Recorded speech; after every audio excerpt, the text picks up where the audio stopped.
Bien, hemos cantado canciones hermosas, canciones que vienen directamente de la Biblia, comenzando con Salmo 8, luego con la segunda canción, Justificados pues, que viene directamente de Romanos 5, 1 al 5, y esta última canción que habla de Filipenses capítulo 1.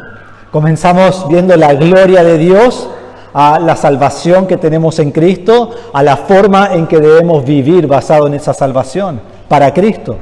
Y si eso trae sufrimiento, así es como debemos vivir por la gloria de nuestro Señor. En esta mañana vamos a estar en Hechos capítulo 16. Hechos capítulo 16. Estamos comenzando un estudio nuevo, un estudio del libro de Filipenses. Allí es donde vamos a estar las próximas semanas, próximos meses.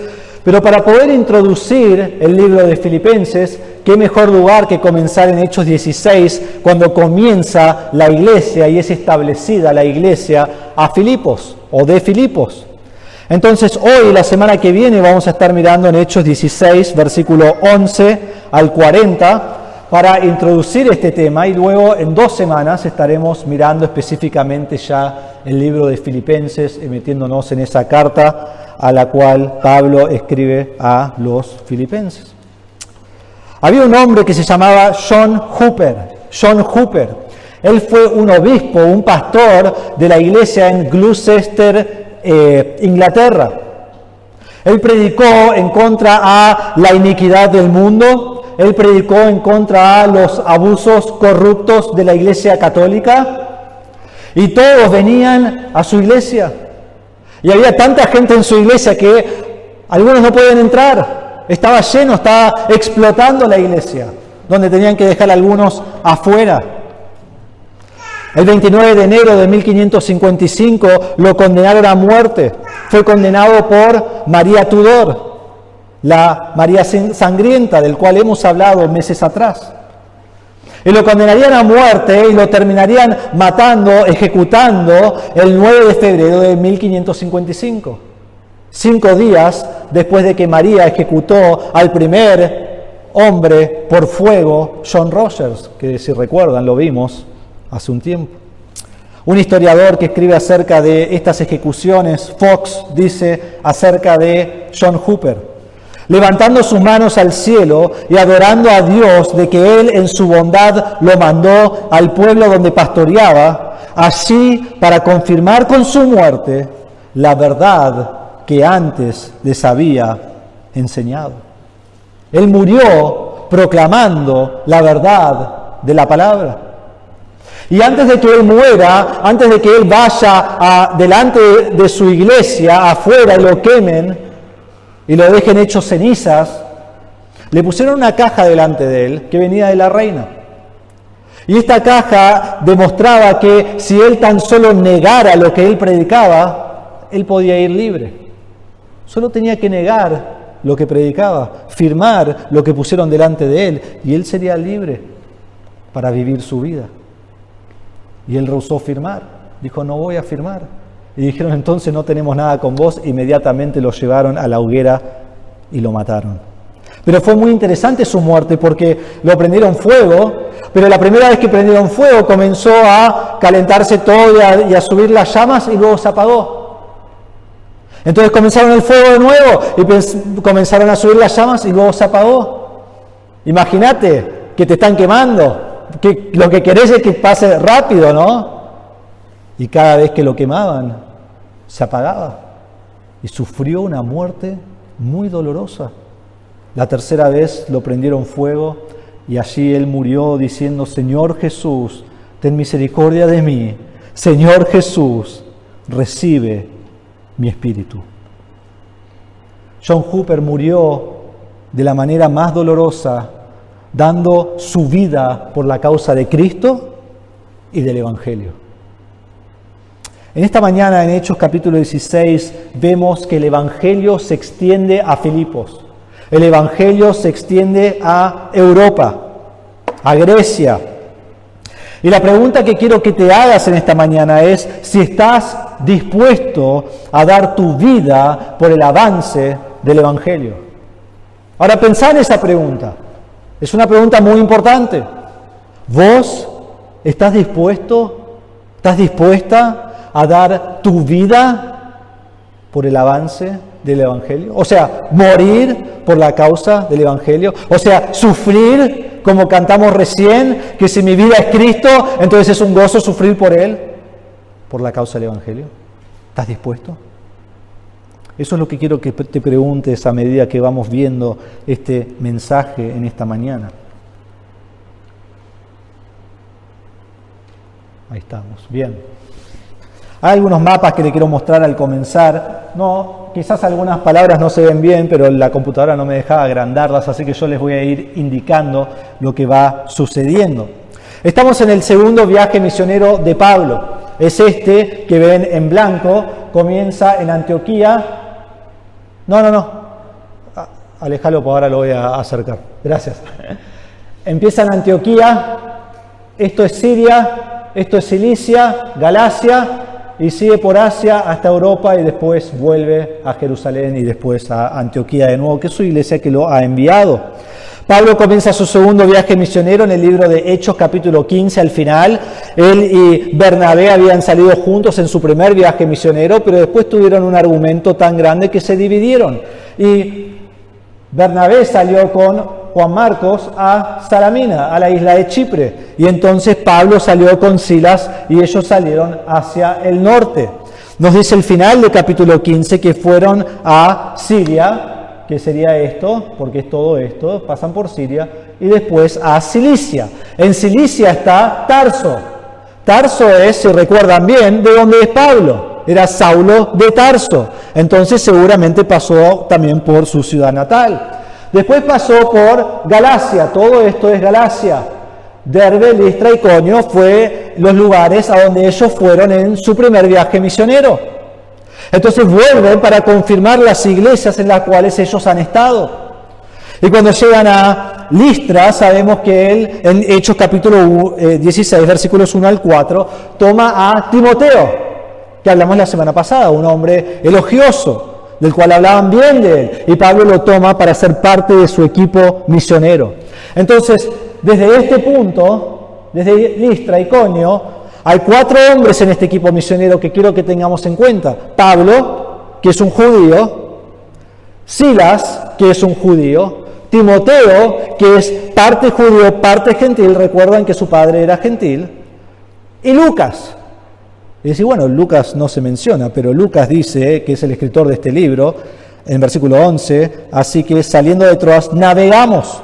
Versículo 13, salimos. Versículo 16, mientras íbamos.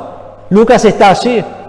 El equipo misionero tiene estas 4 personas. Y no mencioné que Lucas es un gentil que escribe esta carta o esta historia de Hechos, y también que es parte del equipo misionero de Pablo. Entonces están estos 4 hombres. Entonces viajan al occidente. Ahí me acerqué, Mauro. Y entonces comienzan a viajar por Asia. Y no vamos a leer los versículos, pero en versículo 6 ellos quieren ir a Asia, que lo más probable es que quieren ir hacia el sur, hacia Éfeso, que fue una gran ciudad en ese tiempo. Pero el Espíritu Santo no se lo permitió, no les dejó ir a Asia. Entonces, después en versículo 7 dice que intentaron ir a Bitinia. Y el Espíritu Santo dijo, no van a ir a Bitinia. Ahora, ¿cómo lo dijo, lo demostró? No sé. Pero los guió hacia el occidente, a Troas, que está justo a la orilla del mar. Entonces ellos están en Troas, y mientras está en Troas, en versículo 8 vemos que, y aquí ahora me moví hacia esta parte del occidente, aquí está Troas, aquí estaría Asia, y aquí está Neápolis, Filipos, Macedonia. Todos hemos escuchado acerca de la visión macedonia, ¿no? Y Pablo está durmiendo, tiene una visión y un hombre le dice, ven aquí, tenemos una gran necesidad, vení a Macedonia. Y entonces Pablo de inmediato se levanta, toma un barco y se va a Macedonia.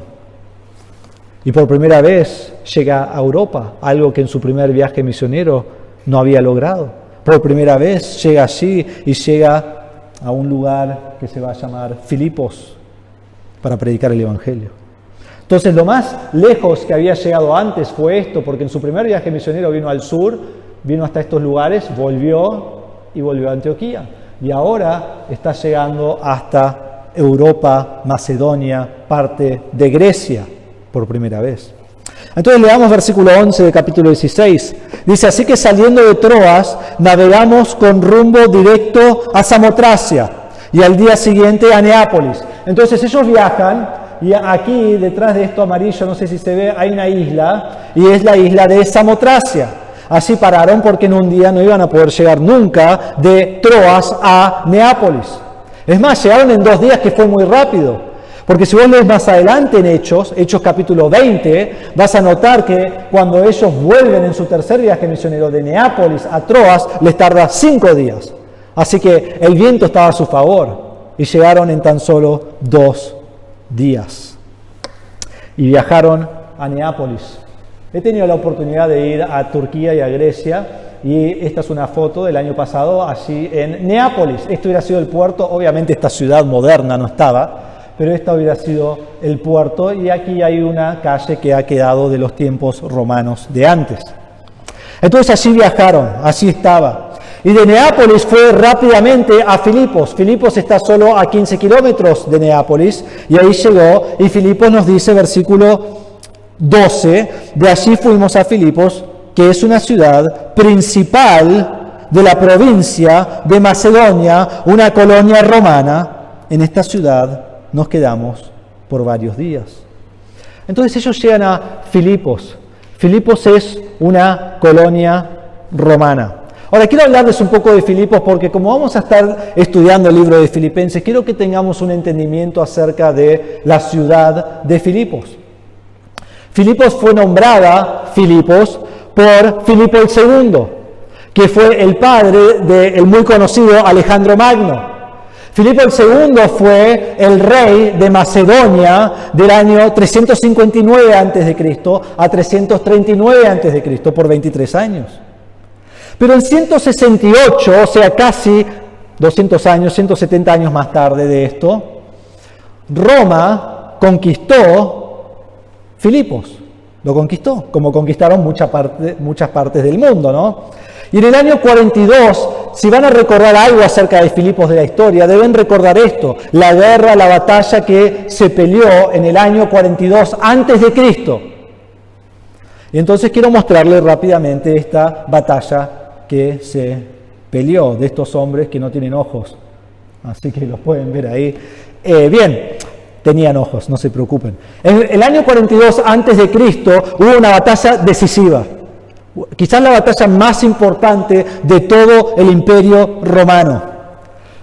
La batalla fue entre Octavio y Marco Antonio en contra de, y se me cortó ahí, pero Bruto y Casio. Octavio y Marco Antonio contra Bruto y Casio. Ahora, Bruto y Casio habían asesinado a Julio César. ¿Recuerdan a Julio César? Él se quiso poner como emperador de Roma. Hasta ahora Roma había sido una república, tal como lo que tenemos aquí en Argentina. Pero él quería establecer un imperio romano y Julio César quería ser el emperador de ese imperio. Entonces Bruto y Casio lo asesinaron. Porque ellos querían una república, ellos no querían un imperio romano. Luego de matar a Julio César, batallaron Octavio y Marco Antonio en contra a Bruto y Casio. Y lo hicieron en Filipos, a 1300 kilómetros de Roma. Una distancia gigantesca para ir y tener esta batalla tan importante. Entonces, Octavio y Marco Antonio querían un imperio romano, querían lo que quería Julio César, pero Bruto y Casio no querían un imperio romano, querían una república romana. Entonces Octavio y su ejército batalló contra Bruto y su ejército, y Marco Antonio y su ejército batalló contra Casio y su ejército. Y lo que pasó fue realmente increíble. Octavio estaba derrotado, Bruto lo tenía derrotado. Y en vez de su ejército terminar de exterminarlo, ellos fueron y buscaron el botín. Y mientras ellos hicieron eso, Marco Antonio estaba derrotando a Casio y llegó palabra a Casio que Octavio había derrotado a Bruto, que no era verdad. Entonces Casio se suicidó. Y para Marco Antonio fue una victoria fácil. Destruyó a Casio. Y después Marco Antonio fue y ayudó a Octavio, y entre los dos mataron a Bruto y a su ejército. Increíble, porque en realidad hubieran ganado Bruto y Casio. Bruto ya había derrotado a Octavio, y Bruto y Casio se iban a juntar para derrotar a Marco Antonio. Pero no fue así. Y esta batalla tan lejos de Roma, a 1300 kilómetros de Roma, en Filipos, determinó el futuro del Imperio Romano por los próximos 4 siglos. Fue una batalla muy importante. Porque luego de esto, Octavio tiene una batalla con Marco Antonio, derrota a Marco Antonio, y Octavio, en el año 27 a.C., se llama a sí mismo Augusto. En Lucas 2, conocido como César Augusto. Él es el emperador cuando nace Jesucristo. Él es el emperador del Imperio Romano. Él termina muriendo en el año 14 después de Cristo. Y fue en el año 31, 2 años antes de que él llegue a ser emperador de Roma, que él pronuncia o nombra a la ciudad de Filipos como una colonia romana. ¿Vieron allí en versículo 12 que dice que llegaron a Macedonia, a Filipos, que es parte de Macedonia, una colonia romana? Fue Octavio o César Augusto que nombra esta ciudad una colonia romana. Ahora, esta ciudad como colonia romana tenía la libertad de autogobernarse. Estaban bajo Roma, pero tenían su gobierno propio. Fueron independientes del gobierno provincial y disfrutaron exención de impuestos y podían ser dueños de sus propias propiedades. Así en Filipos debemos entender que vivían muchos militares retirados. Muchos que se habían retirado van a Filipos y se quedan allí porque era un lugar que estaban protegidos. Y allí tenían los mismos privilegios que tenían en Roma, tenían el mismo derecho de apelar si los ponían bajo arresto, tenían todo lo mismo que si ellos fueran ciudadanos de Roma misma, que era el lugar donde vos querías estar en ese tiempo si eras romano. Este es el lugar a donde llega Pablo.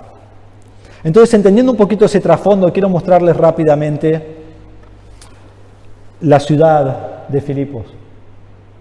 Ahí sí, dale un poquito más, ya que tengo a Mauro ahí para ayudarme. Ahí está, ahí, gracias.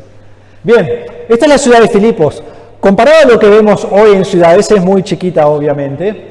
La entrada a Filipos está aquí, seguramente había otra aquí, pero aquí está la entrada principal, aquí está el teatro. Toda ciudad antigua, cuando vas a visitarla, tiene un teatro, es así, siempre tenían un teatro. Y después tienen todo este camino largo, hasta que aquí llegamos a un lugar donde hay los santuarios a los distintos dioses que ellos adoraban. Y luego de los santuarios, aquí está la ciudad, la agorá, la plaza, a donde era el centro principal de la ciudad. Y se cree, aunque todos dicen esto creen que era, pero seguro que están equivocados, que la cárcel, a donde ponen a Pablo, está por aquí. Lo más probable es que estaba por aquí, pero no han excavado esa parte, entonces no han encontrado nada, pues no lo excavaron. Entonces, este camino es lo que les muestro aquí, sería de este lado el camino, y aquí vamos caminando, y aquí están todos los santuarios a los dioses, y aquí está la agorá, la ciudad principal. Aquí se ve de nuevo, esa foto que les voy a mostrar, la saqué de acá. Ahí se ve toda la agorá, toda la ciudad principal, y este es el lugar a donde van a llevar a Pablo ante los magistrados. En esta foto se ve lo mismo de la ciudad, y aquí se ve todo el camino, el teatro estaría por aquí arriba. Y detrás de esta foto, ellos dicen, algunos, que está la cárcel.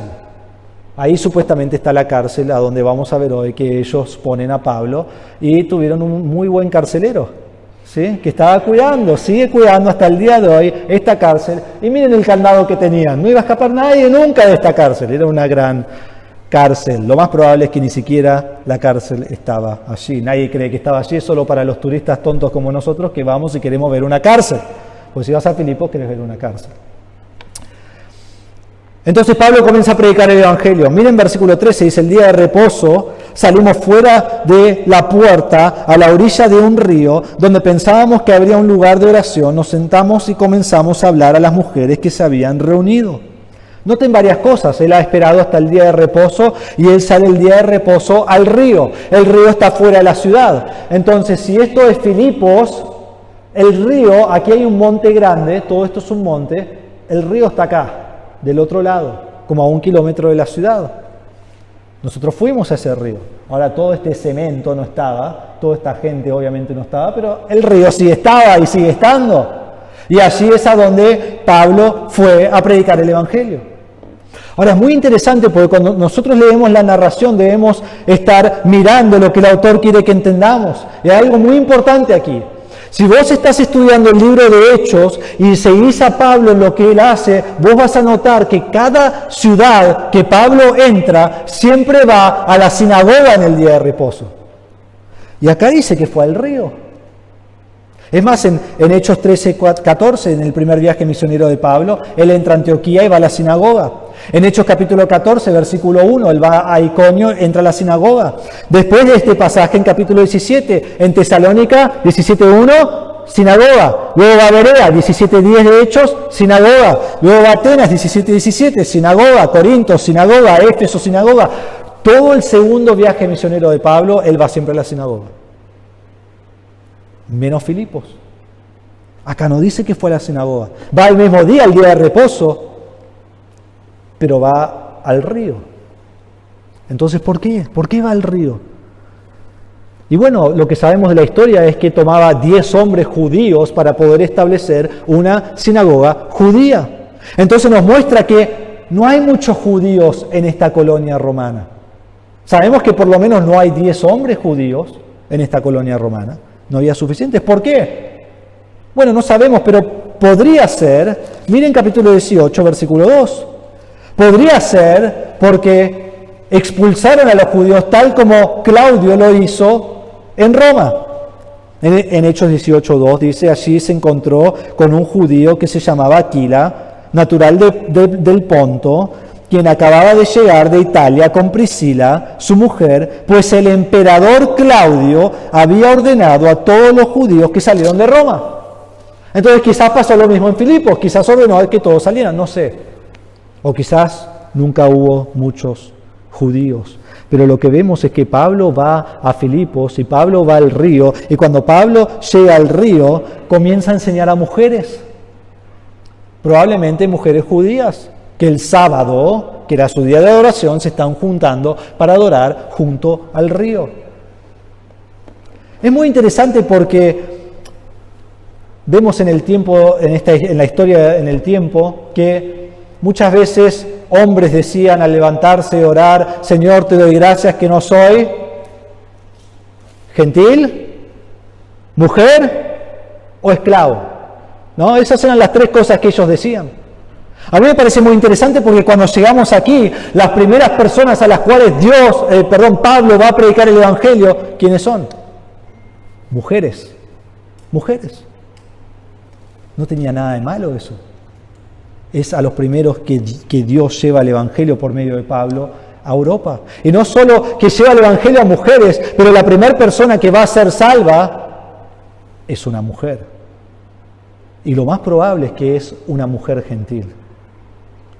Entonces le damos versículos 14 y 15, dice, y estaba escuchando cierta mujer llamada Lidia, de la ciudad de Tiatira, vendedora de telas de púrpura, que adoraba a Dios, y el Señor abrió su corazón para que recibiera lo que Pablo decía. Cuando ella y su familia se bautizaron, nos rogó, si juzgan que soy fiel al Señor, vengan a mi casa y quédense en ella, y nos persuadió a ir. Llegan allí, entre las mujeres hay una mujer que se llama Lidia, y ella es del distrito o de la ciudad de Tiatira. Ahora, si ustedes recuerdan bien, en Apocalipsis capítulo 2, Juan escribe a 7 iglesias, una de esas iglesias es la iglesia de Tiatira. Todas esas iglesias están en esta zona de aquí, que es hoy día Turquía. Y la ciudad de Tiatira está aquí, abajo de esta A de Asia. Esta es la zona de Tiatira. Y Tiatira pertenece al distrito de Lidia. Lo más probable es que Lidia no se llamaba Lidia, sino que le decían Lidia por el lugar del cual ella vino. Es como nosotros hace unos años, cuando hacíamos nuestro ministerio de fútbol, vino un chico y le decían el correntino, o simplemente correntino. Ahora, ¿nosotros pensamos que era su nombre? No. ¿A qué lo asociamos? Es de Corrientes. Así que ellos se ven que son muy argentinos también, los llaman por el lugar de donde son. Lo más probable es que ese no era su nombre, sino que venía de Tiatira, que era de Lidia. Y lo que debemos entender de esta zona de Tiatira es que fue una zona conocida por su fabricación de tinta púrpura, que es algo que relata aquí Lucas. Él dice, escuchando a cierta mujer llamada Lidia de la ciudad de Tiatira, vendedora de telas de púrpura. Ahora, ¿por qué es importante esto? Porque los productos de púrpura venían de esta región y los productos de púrpura eran muy caros. Era lo más caro que podías tener. Entonces, si vos te vestías de púrpura o eras muy rico o eras de la realeza, eran las únicas personas que se vestían con púrpura. Es más, en Lucas 16, 19, Jesús cuenta una parábola del hombre rico y el hombre pobre Lázaro, ¿recuerdan? Es una muy, muy conocida y me gustaría leerla, pero es muy larga. Pero dice en Lucas 16, 19, lo introduce así: había cierto hombre rico que se vestía de púrpura y lino fino. ¿Cómo sabés que es rico? Se vestía de púrpura. Solo personas que vestían de púrpura tenían muchísimo dinero y muchísimo prestigio. Entonces, esta mujer Lidia está en un negocio que trae muchísima ganancia, muchísimo dinero. Y es muy probable que Lidia tenía mucho dinero. Ahora decís, pastor, ¿por qué? ¿Cómo sabes eso? Porque al final del versículo 15, ella nos muestra que tiene una casa grande porque ella va a hospedar a 4 hombres. Y al final del capítulo, en versículo 40, todos los hermanos que han sido salvos en Filipos se reúnen en la casa de Lidia. Lo más probable es que tenía la casa más grande de la ciudad entre los creyentes. Entonces esta es Lidia.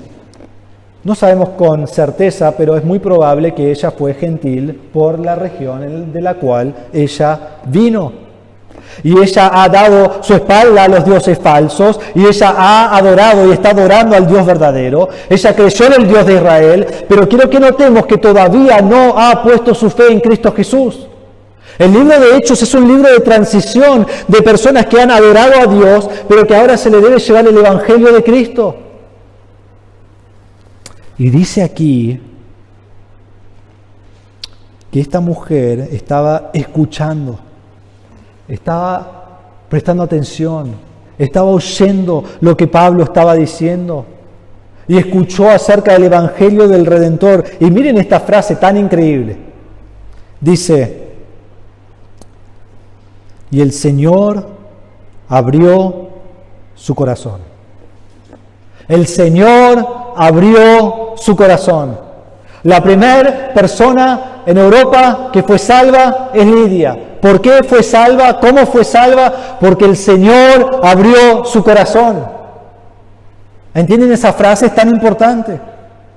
Dios es completamente soberano sobre la salvación. Dios determina quién es salvo. En Efesios 2.1 nos dice la Biblia que el hombre está muerto en sus pecados y como persona muerta en sus pecados no puede hacer nada para salvarse a sí mismo. En 2 Corintios 4.4 nos dice que el Dios de este siglo, el Dios de este mundo, Satanás mismo, ha cegado el entendimiento de los incrédulos. ¿Para qué? Para que no vean el resplandor del Evangelio de la gloria de Cristo.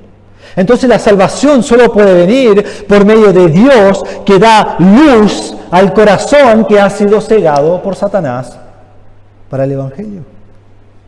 Entonces la obra de la salvación viene solo por Dios. Dios determina quién es salvo. Dios es el que comienza la obra y el que llega a completar la obra. Y vamos a ver eso en Filipenses 1.6 cuando lleguemos allí. Nos dice la Biblia que Dios es el que ha escogido para salvación. Dios es el que ha predestinado para salvación, y a los que ha predestinado Dios ha llamado a ser salvos, y a los que ha llamado Dios ha justificado, como cantamos hoy de Romanos 5:1, y a los que ha justificado Dios ha glorificado, algo que todavía es futuro, pero nuestra glorificación es tan certera como nuestra predestinación y nuestro llamado y nuestra justificación. Entonces Dios hace la obra. Pablo no ha salvado a nadie. Lidia no se ha salvado a sí mismo. Dios aún le ha dado la fe para creer en Él. Porque Efesios 2:8 dice que la fe es un don de Dios, un regalo de Dios. La fe no es una obra. La fe es una obra de Dios que te ha dado. Entonces Dios debe abrir el corazón del hombre, porque en Romanos 3:10 y 11 dice: no hay justo ni aun uno, no hay quien entienda, no hay quien busque a Dios. ¿Has escuchado la frase, yo estaba buscando a Dios, o tal persona busca a Dios? Bueno, no es bíblica, porque aquí dice: no hay quien busque a Dios. Dios busca al hombre y salva al hombre, y no al revés. Y solo los que Él ha determinado a salvar serán salvos. Miren conmigo en Hechos capítulo 13, versículo 48, solo una o dos páginas atrás. Miren lo que dice. Oyendo esto los gentiles, se regocijaban y glorificaban la palabra del Señor. Y creyeron, ¿quiénes? Miren esto, y creyeron cuántos estaban ordenados a vida eterna. ¿Quién creyó? Todo aquel que Dios de antemano, desde antes de la fundación del mundo, determinó que creería. Ni uno más, ni uno menos. En Juan 6:44 dice Jesús mismo: nadie puede venir a mí si no lo trae el Padre que me envió. Nadie puede llegar a Cristo a menos que el Padre lo traiga. Y todos los que trae, Él dice: yo lo resucitaré en el día final. Todos los que traen no pueden perder su salvación. La salvación viene solo por Dios, y Dios te mantiene salvo hasta el final de tu vida. Es así como funciona. Entonces la salvación no depende de nosotros, la salvación no depende del predicador, la salvación no depende de la astucia del que está proclamando el Evangelio y el evento que tenga para proclamar el Evangelio. La salvación no depende del oyente, la salvación depende 100% de Dios. Y la salvación viene cuando Dios usa personas o su palabra misma para proclamar la verdad. En 1 Corintios 2, 1 y 2 vemos que la salvación viene por la proclamación del Evangelio de Cristo. Pablo dice a los corintios: por eso cuando fui a ustedes, hermanos, proclamándoles el testimonio de Dios, no fui con superioridad de palabras o de sabiduría, porque nada me propuse saber entre ustedes excepto a Jesucristo y a este crucificado. ¿Qué es lo que predicó Pablo? A Jesucristo crucificado. Porque la salvación viene por creer en Cristo crucificado. Entonces, quiero que entendamos que cuando nosotros predicamos la palabra de Dios, el mensaje de la palabra de Dios debe ser predicado concisamente y claramente. No tengo que predicar un montón de cosas diferentes y todo acerca de la vida cristiana, no. Es muy específico. Hay 3 cosas que debo comunicar cuando comunico el Evangelio. Primero, que el hombre es pecador y que por sí mismo no puede hacer nada para ser salvo. Obras no lo salvan, ritos no lo salvan, sacramentos no lo salvan, nada lo salva. No puede hacer nada. Segundo, Jesús es Dios. Si alguien dice que Jesús es un Dios o creado por Dios, es un blasfemo. Jesús es Dios. Y Jesús, como Dios, ha venido a este mundo, murió en la cruz por nuestros pecados y resucitó al tercer día. Y tercero, todo el que se arrepiente de su pecado y pone su fe en Cristo tiene salvación. Entonces muestro la necesidad del hombre para salvación, muestro a Dios mandando a su Hijo Jesucristo, quien es el que trae la salvación. Y tercero, la forma en que recibo esa salvación, por fe en Cristo. No hay otro evangelio, no hay otra forma de creer en Cristo. Es la única. Es lo que Dios ha determinado en su palabra. Entonces yo te pregunto, ¿vos predicás el evangelio con claridad? ¿Predicás el Evangelio con claridad? ¿Y lo predicás sabiendo que es Dios quien abre el corazón? Vos y yo no podemos salvar a nadie. Solo Dios determina a quién le va a abrir el corazón. Entonces predicás con claridad. Y segundo, te pregunto, amigo o amiga, si no conoces a Cristo, ¿has respondido al Evangelio creyendo en Cristo como tu Salvador? Quizás has confiado en otras cosas, en obras o en algo que te enseñaron que tenías que hacer. Quizás fuiste bautizado de bebé. Perdón que te lo diga, pero eso no lleva a la salvación. La salvación es por creer en Cristo como tu Salvador. Miren, versículo 15 dice, cuando ella y su familia se bautizaron, nos rogó, si juzgan que soy fiel al Señor, vengan a mi casa y quédense en ella, y nos persuadió a ir. Quiero que noten primero que nada que ella fue bautizada después de creer. El Señor abrió su corazón y luego ella fue bautizada. El Señor no abrió su corazón mientras fue bautizada. El Señor no abrió su corazón después de ser bautizada. El Señor abrió su corazón antes. Y entonces fue bautizada. Porque el bautismo es una señal pública de lo que Cristo ya ha hecho por ella en su corazón. Entonces Lidia es salva. Su familia obviamente creyó porque también fueron bautizados. Y quiero que notemos en versículo 15 la demostración o la práctica de la conversión de Lidia. Inmediatamente después de ser salva, ella les abre su casa, los hospeda. Esto es una marca de fe verdadera. En Romanos 12, 11 y 13 dice, sean fervientes en espíritu sirviendo al Señor, contribuyendo para la necesidad de los santos, practicando la hospitalidad. Es una de las marcas de creyentes que practiquen la hospitalidad. Lidia es salva y en el momento dice, si yo soy fiel al Señor, quédense en mi casa. Y también es interesante que es la única vez que ella habla en toda la narración y lo único que dice son palabras que demuestran que ella ha creído en Cristo. Increíble. Porque la salvación siempre lleva a buenas obras. Buenas obras para salvación, incorrecto, la Biblia no lo enseña, pero salvación siempre produce buenas obras. ¿Tu salvación es evidente en acción? Así lo fue con Lidia. Entonces vemos cómo el Evangelio se extiende en Filipos y vemos en primer lugar la salvación de Lidia. Miremos en segundo lugar la expulsión del demonio. La expulsión del demonio en versículos 16 al 24. Vamos a comenzar leyendo versículos 16 y 17, dice así. Mientras íbamos al lugar de oración, y noten que ese íbamos es un verbo imperfecto, se llama, que demuestra que ellos constantemente iban, todo el tiempo iban, estaban yendo a la reunión de oración. Nos salió al encuentro una muchacha esclava que tenía un espíritu de adivinación, la cual daba grandes ganancias a sus amos, adivinando.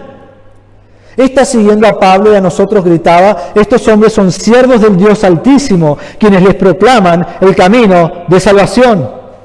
Esto lo hacía por muchos días, pero desagradando a Pablo, se volvió y dijo al espíritu, te ordeno en el nombre de Jesucristo que salgas de ella, y el espíritu salió en aquel mismo momento.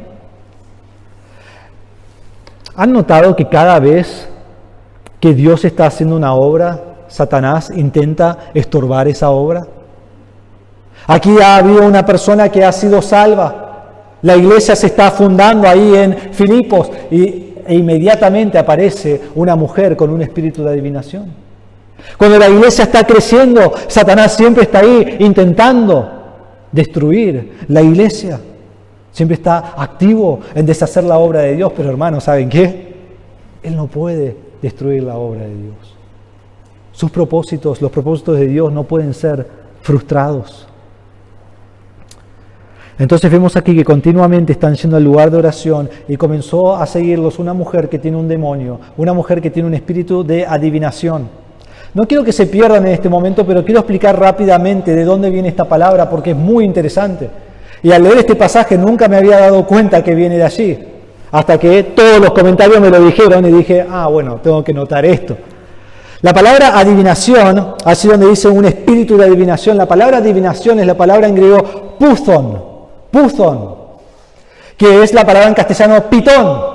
Si has estudiado algo de mitología griega, quizás esa palabra te llama la atención. Pitón, obviamente, se deriva de la mitología griega y fue la serpiente que cuidaba del famoso oráculo de Delfos. Delfos. Si saben algo acerca de mitología griega, saben que Delfos fue el centro del mundo griego. He estado allí también cuando fui a Grecia. Me encantaría mostrarle todas las fotos, pero no hay tiempo de eso. Pero es el centro del mundo griego.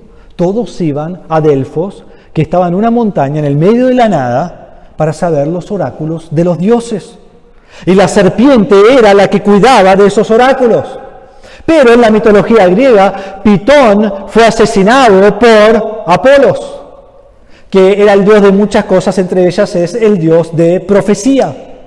Entonces se creía que Apolo hablaba a través del oráculo de Dios, y el término Pitón llegó a referirse de cualquiera que está en contacto con Apolo.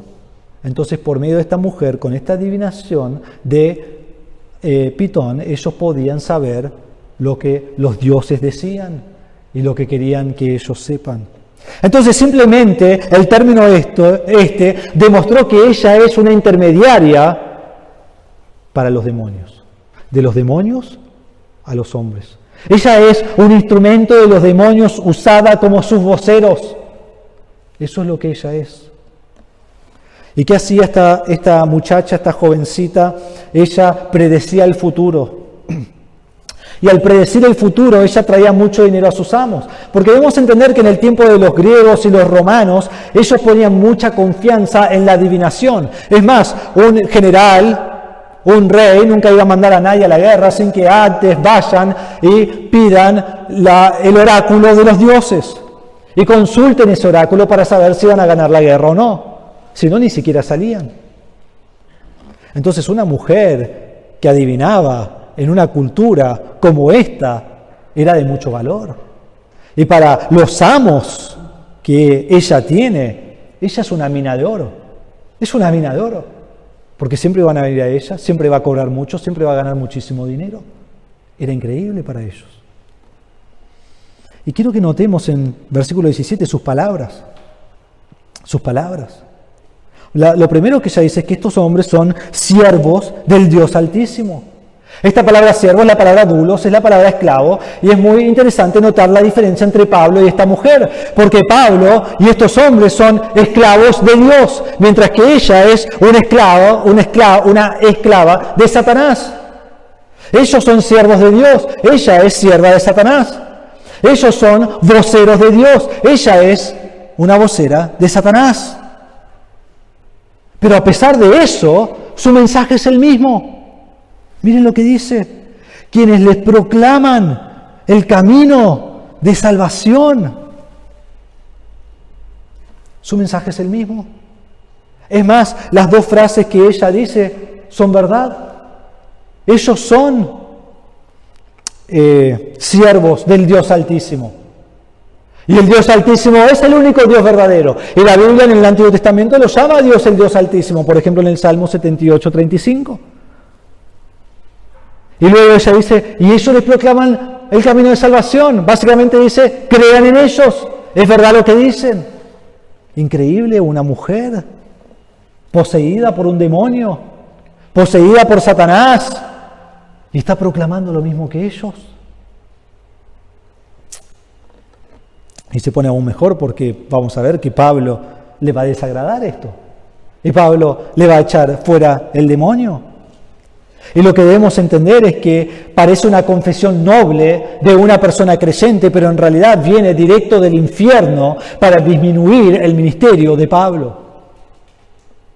Porque una mujer poseída por demonios que proclame lo mismo que Pablo, la pondría a ella haciendo el mismo ministerio que él, y la gente confiaría en ella y en Pablo, y serían todos lo mismo.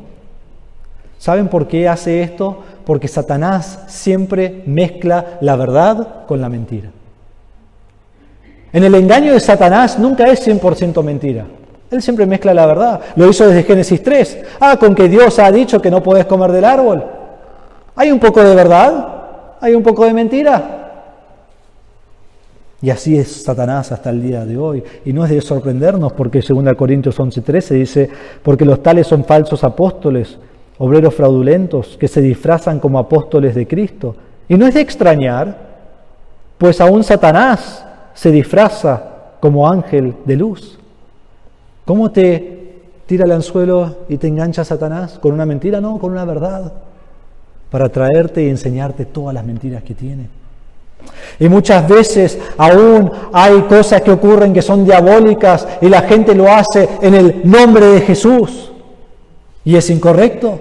Y esta mujer decía lo mismo de Pablo y podrían haberse relacionado con ella y dicho, es el mismo. Y hermanos, es exactamente así hoy. La religión hace exactamente eso. La religión dice, Dios te ama. ¿Verdad o mentira? ¿Verdad? Y quiere que seas rico. Y quiere que no sufras. ¿Verdad o mentira? Mentira. ¿Dónde está eso en la Biblia? Otros dicen, Dios te ama y quiere que seas feliz. O algunos dicen, Dios me ama y su propósito para mí es que yo sea feliz. Hay verdad y hay mentira. Dios es amor, entonces todos van al cielo. ¿Verdad y mentira? O aún otros que dicen que la salvación es solo por Cristo, pero mantener la salvación es obras. Entonces, mi salvación es por fe y por obras. Hay salvación, hay verdad y hay mentira. Es más, esto es exactamente lo que luchó Lutero en contra a la Iglesia Católica. Cuando la Iglesia Católica dijo fe más obras, y Lutero dijo salvación en Cristo, solo por fe, por la gracia de Dios. No hay salvación más algo. Hay salvación, no hay salvación por fe más algo, sino salvación solo por fe en Cristo. Hermanos, debemos estar alertas, debemos tener las antenas levantadas y siempre estar mirando y observando y examinando de acuerdo a la Biblia, porque Satanás siempre pone un poquito de verdad con la mentira para engañarnos. Que no nos engañe, pero va a venir por conocer bien la palabra de Dios. Entonces Pablo en versículo 18 marca una distinción entre él y ella y le desagrada esto y él echa fuera el espíritu. Dice, te ordeno en el nombre de Jesucristo que salgas de ella, y lo expulsa y de inmediato el demonio sale. Ahora, hablando de verdad y mentira, tomemos este punto como ejemplo. Hoy en día no hay apóstoles. No hay apóstoles. Cuando murió cada apóstol, nunca llamaron uno nuevo. ¿Recuerdan cuando murió Judas y después trajeron a uno nuevo que terminó siendo Matías? Bueno, ¿qué pasó con Jacobo cuando murió en Hechos capítulo 12, versículo 2? ¿Llamaron otro apóstol? No. No hay más apóstoles. Y hoy en día no hay ningún apóstol, no hay nadie que eche fuera demonios. Hoy en día Dios no nos ha dado instrucciones de echar fuera demonios. Eso no es bíblico. En ese tiempo Dios se lo dio a ciertas personas, hoy no lo ha dado. Entonces cualquiera hoy que dice que está echando fuera demonios en el nombre del Señor Jesucristo, es mentira. Dios no nos ha dado ese poder. Puedo predicarle el Evangelio, puedo orar por esa persona endemoniada, pero no puedo echar fuera un demonio. Dios no me ha dado eso a mí, ni a vos, ni a nadie que está hoy. Entonces leamos versículo 19 al 24, dice, pero cuando sus amos vieron que se les había ido la esperanza de ganancia para ellos, prendieron a Pablo y a Silas y los arrastraron hasta la plaza ante las autoridades. Después de haberlos presentado a los magistrados superiores, dijeron, estos hombres, siendo judíos, alborotan nuestra ciudad y proclaman costumbres que no nos es lícito aceptar ni observar, puesto que somos romanos. La multitud se levantó a una contra ellos y los magistrados superiores, rasgándole sus ropas, ordenaron que los azotaran con varas. Después de darles muchos azotes, los echaron en la cárcel, ordenando al carcelero que los guardara con seguridad, el cual, habiendo recibido esa orden, los echó en el calabozo interior y les aseguró los pies en el cepo. Hermanos, hemos llegado hasta versículo 18 y todo para Pablo ha ido de manera excelente. Dios lo ha llevado hasta Filipos, ha llegado a Filipos, ha predicado el Evangelio, Lidia ha sido salva, quién sabe quién más fue salvo que no se menciona en el texto. Y después Lidia le abre la casa, tienen donde hospedarse en Filipos. Ahora viene una mujer endemoniada, echa fuera al demonio, todo va perfectamente bien. Pero hay un problema. Cuando echó fuera el demonio Pablo de esta mujer, eso tocó lo más íntimo del corazón de los amos. ¿Y saben qué es eso? El bolsillo. Les tocó el bolsillo. Y si sabemos una regla a través de toda la historia del mundo, aún hasta el día de hoy, no toques el bolsillo de nadie, porque vas a tener problemas.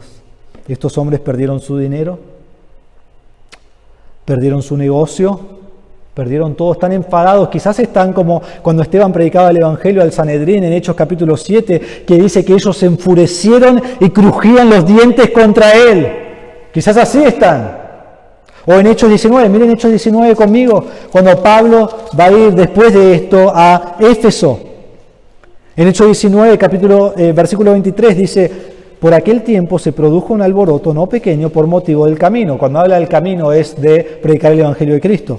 Porque cierto platero que se llamaba Demetrio, que labraba templecillos de plata de Diana y producía no pocas ganancias a los artífices, reunió a estos junto con los obreros de oficios semejantes y dijo: compañeros, ustedes saben que nuestra prosperidad depende de este comercio.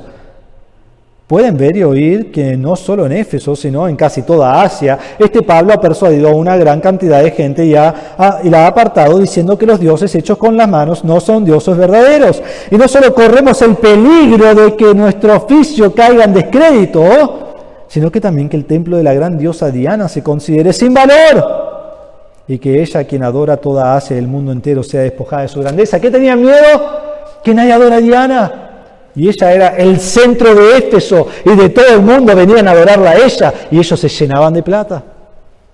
Entonces hacen todo un alboroto para echar a Pablo de ahí porque no pueden perder su dinero. Eso es lo que pasa aquí. Están enojados. Porque lo que Pablo ha dicho en Timoteo sigue siendo verdad hoy, sigue siendo verdad aquí, que la raíz de todos los males es el amor al dinero. Y es igual hoy. ¿Sabés que vos podés predicar el Evangelio y alguien lo puede entender perfectamente bien? Y puede entender todo, cómo funciona, de qué se trata, y que debe creer en Cristo y se quiere arrepentir de Cristo, y después quizás tiene un trabajo que no es ético. Y decís: vos sabés que si vos conocés a Cristo, vos no podés hacer lo que haces. Y te dicen: bueno, entonces no quiero creer eso. ¿Por qué? Porque toca su bolsillo. ¿Por qué? Porque prefieren amar el dinero que amar a Dios. ¿Está mal tener dinero? No, Lidia tenía mucho dinero, ella amaba a Dios. Está mal amar al dinero, tengas mucho o no tengas nada. Entonces estos hombres arrastran a Pablo y a Silas a la plaza ante las autoridades. Ahora aquí está la plaza, la agorá se dice en griego. Hubiera empezado aquí, todo esto es la plaza. Ahora hay que usar la imaginación, no se veía así, con todo tirado, pero esta era la plaza. La plaza era muy importante en este tiempo. La plaza fue el centro social de la ciudad. Allí estaban los que necesitaban trabajo, iban y esperaban en la plaza.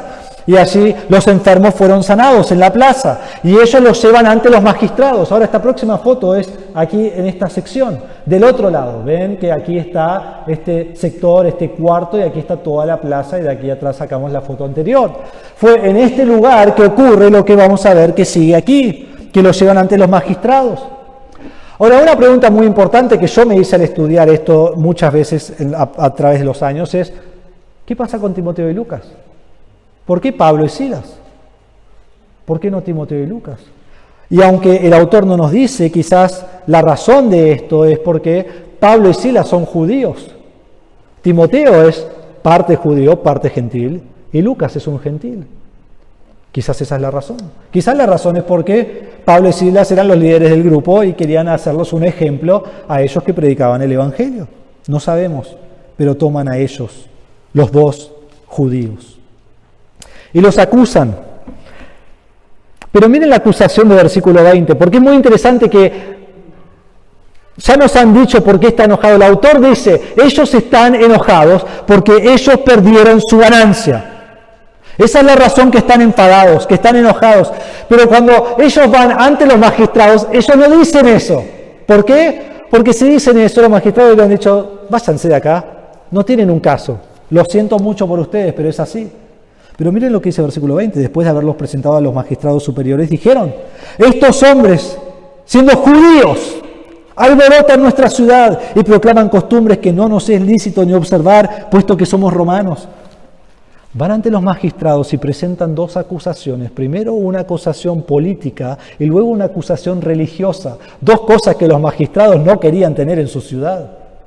Van y primero le dicen: estos hombres son judíos, nosotros somos una colonia romana. Y están alborotando toda la ciudad y sabés que eso no es bueno porque va a venir el emperador o va a mandar a su gente y nos van a sacar la colonia romana que tenemos y todos los privilegios que tenemos. No nos conviene.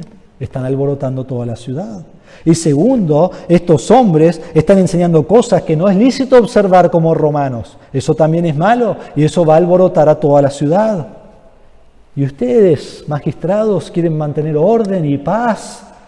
Hay que deshacerse de estos hombres. ¿Saben qué olvidaron en versículo 20? La razón por la cual estaban ahí. No mencionan a la esclava, no mencionan que sacan el demonio, no mencionan que pierden su dinero. ¿Por qué? Porque estos tipos son incrédulos. Y quieren el dinero, es lo único que le importa. Entonces no mencionan nada de ello. Entonces debemos entender toda la escena, lo que está ocurriendo. Ellos están hablando aquí y aquí afuera está todo el pueblo. Y versículo 21 dice, y proclamaban, versículo 22, y la multitud se levantó a una contra ellos.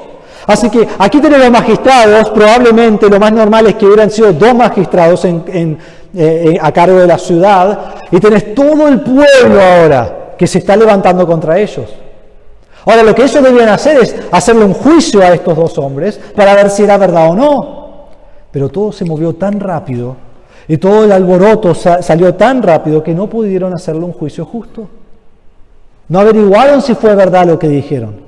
No condujeron a audiencia apropiada como merecían. No les dieron la oportunidad de defenderse. Sino que el versículo 22 dice, los magistrados superiores, rasgándole sus ropas, ordenaron que los azotaran con varas. Les rasgaron las ropas y los azotaron con varas. Aquí es donde venían los hombres que se llaman lictores, que serían como lo que nosotros tenemos policías, era el policía de este tiempo. Y ellos tenían lo que se llamaba fases. Las fases eran 30 varas atadas con un hacha que salía en el medio. Y después tenían una cinta roja que iba todo alrededor de estas varas y esto se llamaba fases. Y entonces tomaban de estas varas para golpear a los malhechores y a aquellos que debían ser golpeados por hacer algo que era ilegal. Algo que Pablo sufrió 3 veces en su vida. 2 Corintios 11:25 nos dice que 3 veces fue azotado con varas. Esta es una de esas 3 veces. Y nos dice el versículo 23 que después de darle muchos azotes, los echaron en la cárcel, ordenando al carcelero que los guardara con seguridad, del cual, habiendo recibido esta orden, los echó en el calabozo interior y les aseguró los pies en el cepo. Fueron brutalmente golpeados. Esto no fue que le pegaron una trompada en la cara y lo dejaron y quedó lastimado. Agarraron las varas y les destruyeron las espaldas. Brutalmente golpeados. Y golpeados ilegalmente. Y luego son echados a la cárcel y cuando los ponen en la cárcel están más muertos que vivos. Seguro ni se podían levantar y caminar a la cárcel. Los tuvieron que llevar porque estaban destrozados sus cuerpos. Y cuando llegan a la cárcel lo ponen en el calabozo interior, o sea, lo ponen en máxima seguridad. Tienen que estar seguros que no escapen. En el peor lugar de la cárcel. Y cuando los ponen allí en el peor lugar, le ponían los pies en el cepo. Y lo que hacían es estiraban sus piernas y causaba sufrimiento, causaba dolor, causaba calambres. Los pies en el cepo fue un método romano de tortura. Entonces llegan a la cárcel, sus piernas totalmente estiradas. Ya habiendo sufrido todo lo que sufrieron, ahora son torturados. Fueron tratados como criminales. ¿Cuál fue su crimen? Predicar el Evangelio. Hermano y hermana, Volvemos al principio. ¿Estás dispuesto? ¿Estás dispuesta a sufrir por la causa del Evangelio? ¿Estás dispuesto a sufrir por la causa del Evangelio? Vienen días, y hay días hoy, donde ya no soportan la sana doctrina. Vienen días donde debamos determinar si vamos a sufrir por el Señor o no. Y en medio de ese sufrimiento debemos tener la mirada en Cristo, como la tuvo John Hooper, que dijo: Señor Jesús, ten misericordia de mí. Señor Jesús, recibe mi espíritu. Porque imagínate estar siendo quemado. Lo que vos querés es la misericordia del Señor.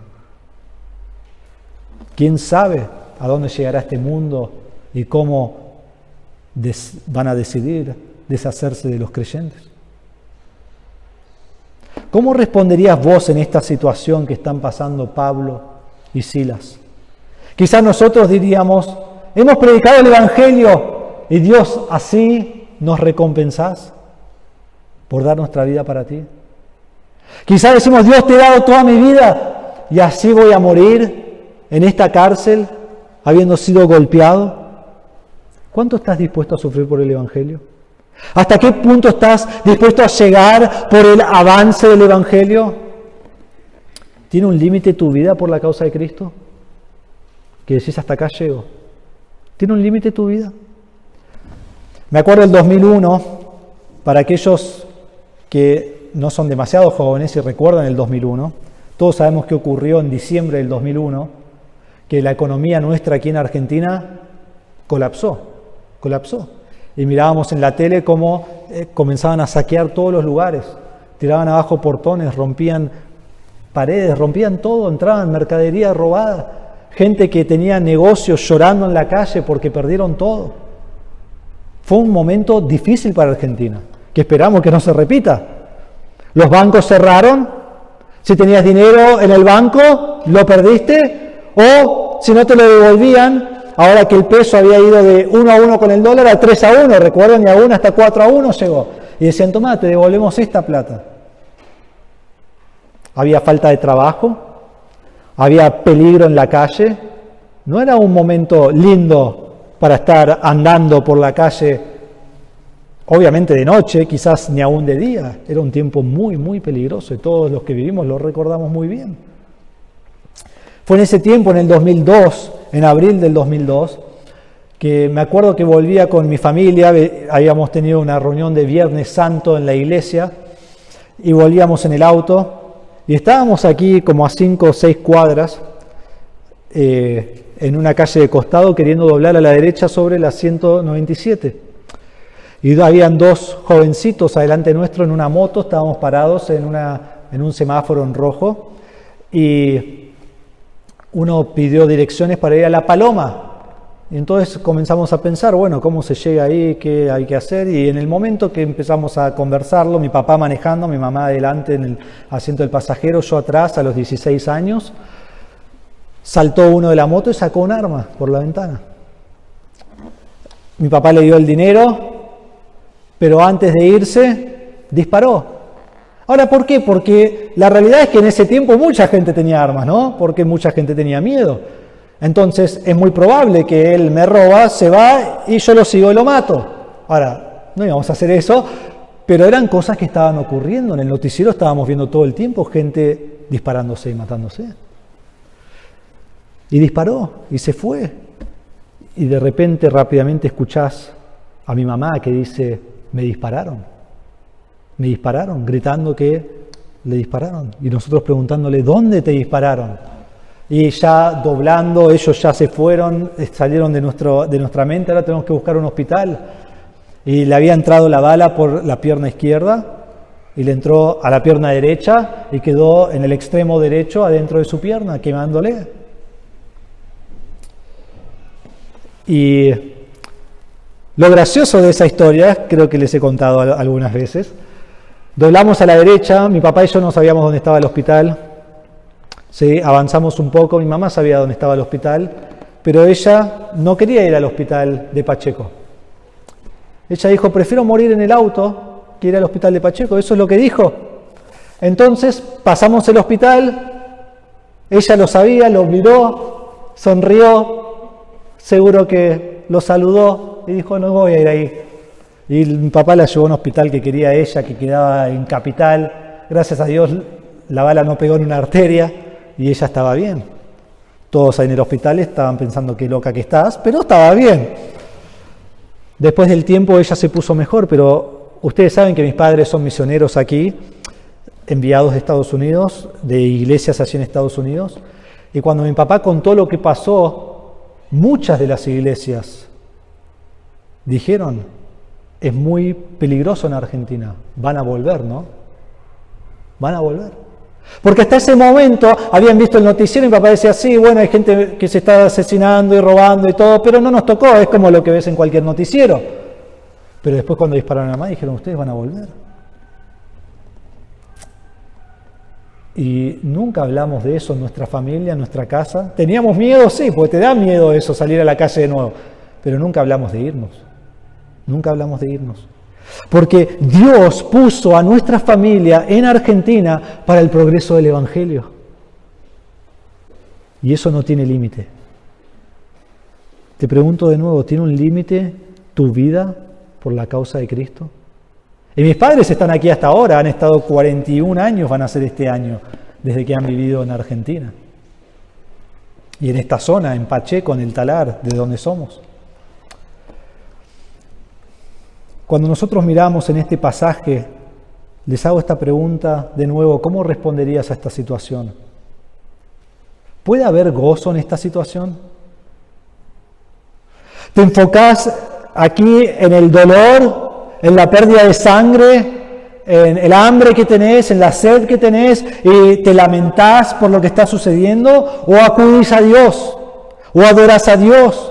¿Qué hicieron Pablo y Silas? Vamos a ver la semana que viene, versículos 25 al 40. Pero me encantó unos ejemplos que dio un autor en un comentario que leí esta semana. Él dice así: si Pablo y Silas fueran cristianos normales como nosotros, hubieran dicho, nunca debiéramos haber venido a este lugar. Es muy difícil traer el Evangelio a Europa. Si Pablo y Silas hubieran sido teólogos de hoy en día, hubieran dicho, supongo que esta gente no está entre los elegidos. Entonces, apenas nos podamos escapar, vámonos. Y si Pablo y Silas hubieran sido contemporáneos nuestros, de hoy en día hubieran dicho, Dios quiere que seamos felices, que prosperemos, que no tengamos dolor. Y en este momento, Dios, no nos sentimos felices. Entonces nos tenemos que ir. Creo que fue muy impactante poder leer eso y quería compartirleslo porque parece un chiste, pero es como reaccionamos muchas veces nosotros en dolor. Pero hermanos, esta es una de las escenas más hermosas de toda la Escritura. De toda la Escritura. Golpeados brutalmente, sangrando, siendo torturados, en tremenda aflicción, tremendo dolor. Ellos van a cambiar esta prisión en una reunión de adoración. Eso es lo que va a suceder acá. Y tristemente quizás hubiera sido muy diferente si fuéramos nosotros los que estábamos en esa prisión.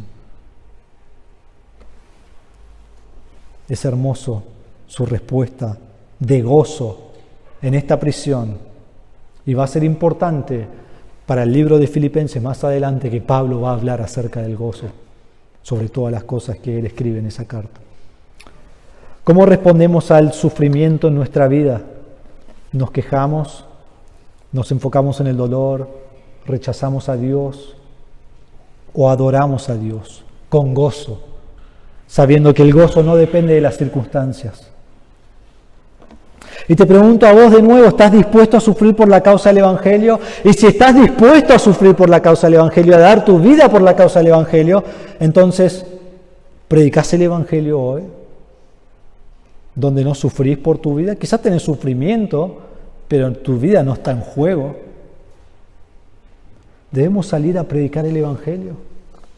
Debemos salir y confesar que Cristo es el Mesías, Cristo es el Señor, el Salvador del mundo, porque el mundo necesita saber acerca de Cristo. Y luego debemos confiar que Dios obra a través de ese mensaje y trae a sí mismo los que ya ha determinado. Hermanos, muchos aquí en nuestra iglesia tienen familiares que no conocen al Señor. Muchos. ¿Te has dado por vencido porque les has predicado y ellos no conocen al Señor? Debemos ser fervientes. Debemos perseverar a esos familiares, maridos o esposas o hijos o padres o tíos o primos, sobrinos. Ser un ejemplo a ellos, siempre. Y cada vez que hay una oportunidad, predicarles el Evangelio y luego pasar tiempo en oración. Que el Señor los salve. Saben que es un deseo muy grande mío ver a sus familias conocer a Cristo.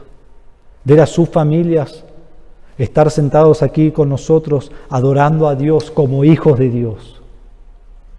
Debemos continuar predicándole el Evangelio y nunca paremos de orar por ellos hasta que nosotros no estemos o ellos no estén. Que Dios salve su alma. Entonces, ¿en qué manera voy a aprovechar esta semana para predicar el Evangelio? Quizás el Señor me da una oportunidad con alguien que yo ni conozco hoy y lo voy a conocer mañana o el miércoles o el viernes y es una oportunidad de 2 minutos. ¿Vas a estar listo para predicar? Quizás es una oportunidad con un familiar o un amigo o alguien en el barrio o alguien en un supermercado que conozco bien. ¿Vas a tomar esa oportunidad? Debemos predicar. Y entonces les pregunto esto basado en este pasaje y viendo lo que hizo Pablo y cómo él dio su vida. Quizás el Señor te está llamando a vos a ser un pastor o un misionero, a dar tu vida en servicio especial para Él.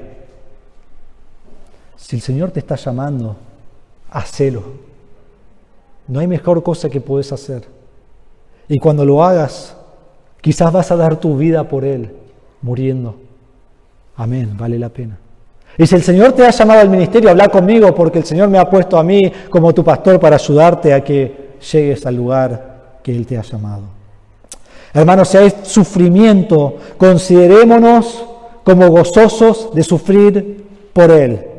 Quiero leer 2 pasajes para terminar. El primero es 1 Pedro 4:13, dice así: antes bien, en la medida en que comparten los padecimientos de Cristo, regocíjense. O sea, sufriendo por Cristo, regocíjense para que también en la revelación de su gloria se regocijen con alegría. Si alguien sufre como cristiano, que no se avergüence, sino que como tal glorifique a Dios.